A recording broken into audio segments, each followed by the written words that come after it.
नमस्कार। आज हम शिवपुराण की एक ऐसी कहानी में उतरने वाले हैं जो है तो बहुत पुरानी, लेकिन आज भी उतनी ही दिलचस्प है। ये कहानी है एक ब्रह्मांडीय ड्रामा की, दिव्य शक्तियों की और एक ऐसे हीरो के जन्म की जिसे एक नामुमकिन लगने वाले काम को पूरा करने के लिए बनाया गया था। ये सचमुच एक महाकाव्य है। तो कहानी शुरू होती है एक बहुत बड़ी मुसीबत से। तारक नाम का एक बहुत ही शक्तिशाली असुर था जो तीनों लोकों में हाहाकार मचा रहा था। देवता अपनी पूरी ताकत लगाकर भी उसे रोक नहीं पा रहे थे। मतलब मामला इतना गंभीर था कि उनका वजूद ही दांव पर लग गया था। अब देखिए, एक भविष्यवाणी थी। भविष्यवाणी ये कि सिर्फ महान देवता शिव का बेटा ही तारक को हरा सकता है। लेकिन इसमें एक बहुत बड़ी अड़चन थी। शिव तो अपनी पत्नी पार्वती के साथ पूरे 1000 दिव्य वर्षों से गहरे ध्यान में लीन थे, और देवताओं के पास इतना वक्त था ही नहीं कि वो इंतजार कर सकें। तो अब देवताओं के पास कोई चारा नहीं बचता। ब्रह्मा और विष्णु की अगुवाई में वे सब मिलकर एक ऐसा कदम उठाते हैं जो बहुत ही ज्यादा जोखिम भरा था। वो सब कैलाश पर्वत पहुंच जाते हैं उस दिव्य जोड़ी के ध्यान में खलल डालने के लिए, और उन्हें पता था कि इसके नतीजे बहुत खतरनाक हो सकते हैं। जैसे ही देवता कैलाश पहुंचकर मदद के लिए गुहार लगाते हैं, शिव का ध्यान टूट जाता है। लेकिन इस अचानक हुई उथल-पुथल में कोई संतान बनने से पहले ही उनका शक्तिशाली वीर्य पृथ्वी पर गिर जाता है। एक पल को तो लगा कि देवताओं का सारा प्लान फेल हो गया। लेकिन इस दखलंदाजी का अंजाम बहुत भयानक हुआ। पार्वती अपने दिव्य मिलन के टूटने से इतनी नाराज हुई कि उन्होंने सभी देवताओं और उनकी पत्नियों को एक जबरदस्त श्राप दे दिया। उनके स्वार्थ की उन्हें एक ऐसी कीमत चुकानी पड़ी जिसके बारे में उन्होंने सोचा भी नहीं था। लेकिन शिव का वो वीर्य वो बेकार नहीं जा सकता था। उसमें इतनी ऊर्जा थी, वो इतना शक्तिशाली था कि खुद पृथ्वी भी उसे संभाल नहीं सकती थी। और यहीं से शुरू होती है उस दिव्य बीज की एक ऐसी यात्रा जिसकी कोई कल्पना भी नहीं कर सकता। इसकी शुरुआत तब होती है जब अग्निदेव कबूतर का रूप लेकर उसे निगल लेते हैं। पर अग्निदेव भी उस वीर्य की जबरदस्त ऊर्जा को बर्दाश्त नहीं कर पाए। उन्होंने उसे 6 महान ऋषियों की पत्नियों को दे दिया, जिन्होंने उसे अपने शरीर के रोम छिद्रों से सोंख लिया। लेकिन वो भी उसे नहीं संभाल पाईं और उन्होंने उसे हिमालय पर्वत पर डाल दिया।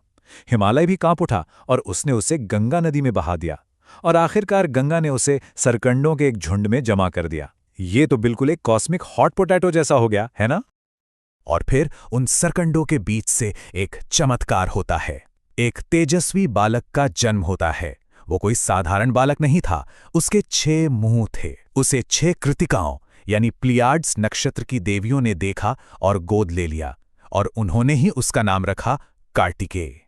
और फिर वो खबर शिव और पार्वती तक पहुंचती है कि उनके बेटे का जन्म हो चुका है। सोचिए कितनी खुशी हुई होगी उन्हें। वे उसे कैलाश ले आते हैं, और वहां एक बड़े समारोह में कार्तिकेय को देवताओं की सेना का सेनापति बनाया जाता है। अब वो अपनी किस्मत का सामना करने के लिए तैयार था। और उसे युद्ध के लिए तैयार करने के लिए सारे देवता उसे अपने सबसे ताकतवर हथियार और आशीर्वाद देते हैं। शिव ने अपना त्रिशूल दिया, विष्णु ने अपना चक्र, इंद्र ने अपना वज्र। मतलब हथियारों और शक्तियों का पूरा खजाना ही मिल गया उसे, ताकि वह एक अजेय योद्धा बन सके जो तारक का सामना करने के लिए पूरी तरह से तैयार हो। वाह, क्या कहानी है ना? पर सवाल ये है कि ये इतनी जबरदस्त कहानी आई कहां से? असल में ये सिर्फ एक बहुत बड़ी तस्वीर का एक छोटा सा हिस्सा है। ये कहानी हम एक ऐसी विशाल साहित्यिक परंपरा की ओर ले जाती है जो हजारों सालों से भारतीय संस्कृति की नींव रही है। तो ये कहानी आती है पुराणों से। पुराण शब्द का मतलब ही होता है प्राचीन या पुराना। ये ग्रंथ असल में मिथकों, कहानियों, राजाओं की वंशावलियों और अनगिनत तरह के सांस्कृतिक ज्ञान का एक बहुत बड़ा खजाना है, और पारंपरिक तौर पे माना जाता है कि इन्हें महान ऋषि वेद व्यास ने लिखा था। और जब हम पुराणों के साइज की बात करते हैं तो जरा इस नंबर पर गौर कीजिए। जो 18 प्रमुख पुराण हैं, जिन्हें महापुराण कहते हैं, उनमें कुल मिलाकर करीब करीब 4,09,500 श्लोक हैं। ये कोई छोटा मोटा नंबर नहीं है। ये अपने आप में एक साहित्यिक ब्रह्मांड है। ये स्लाइड इस बात को और भी साफ कर देती है। महाभारत, जिसे हम सब एक बहुत बड़ा महाकाव्य मानते हैं, उसमें करीब 1,00,000 श्लोक हैं, और पुराणों का पूरा कलेक्शन उससे भी 4 गुना बड़ा है। मतलब ये ज्ञान का एक महासागर है सचमुच। लेकिन यहाँ एक बहुत जरूरी बात समझनी होगी। ये पुराण सिर्फ कहानियों की किताबें नहीं हैं, बिल्कुल नहीं। ये उससे कहीं ज्यादा, बहुत ज्यादा हैं। असल में ये एक पूरी सभ्यता के कल्चरल इंसाइक्लोपीडिया है। इनमें आपको फिलॉसफी, कानून, ब्रह्मांड का विज्ञान, भूगोल, कला, सामाजिक रीति रिवाज, मतलब क्या नहीं मिलेगा।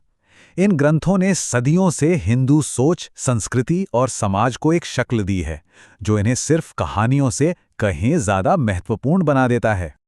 तो असल बात यह है कि जब हम कार्तिकेय के जन्म की कहानी पढ़ते हैं, तो हम सिर्फ एक माइथोलॉजी नहीं पढ़ रहे होते। हम एक ऐसी कहानी से जुड़ रहे होते हैं जो फर्ज, त्याग, गुस्सा और किस्मत जैसे गहरे इंसानी और दार्शनिक विषयों को एक बहुत ही बड़े, एक कॉस्मिक स्टेज पे दिखाती है। और यहीं पर आकर हम एक बहुत बड़े सवाल पर रुकते हैं। अगर ये कहानियां सिर्फ बीते हुए कल के बारे में नहीं है, बल्कि एक पूरे ब्रह्मांड को देखने का एक नजरिया है, तो सोचिए वो आज हमें हमारी अपनी दुनिया, हमारी अपनी मुश्किलों और हमारी जिंदगी के बारे में क्या सिखा सकती हैं। ये एक ऐसा सवाल है जिस पर सोचना बनता है।